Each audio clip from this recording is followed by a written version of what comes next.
Decide whether the statements are true or false. Qərar verin ki, cümlələr doğru yoxsa yanlışdır.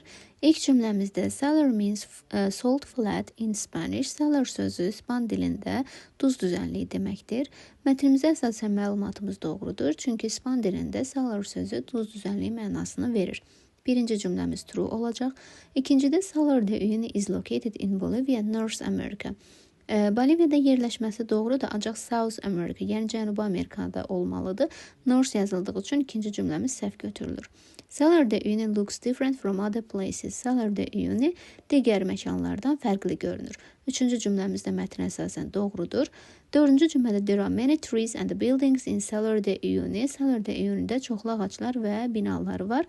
Mətnimizə əsasən məlumat, yəni false götürülür. Çünki burada əsasən duz düzənliyi olduğuna görə sehirli görünüşdə bəxş edir, hansı ki səma ilə yerin birləşimi kimi görünür və duz düzənliyi olduğuna görə orada çoxlu ağaclar və binalar yoxdur.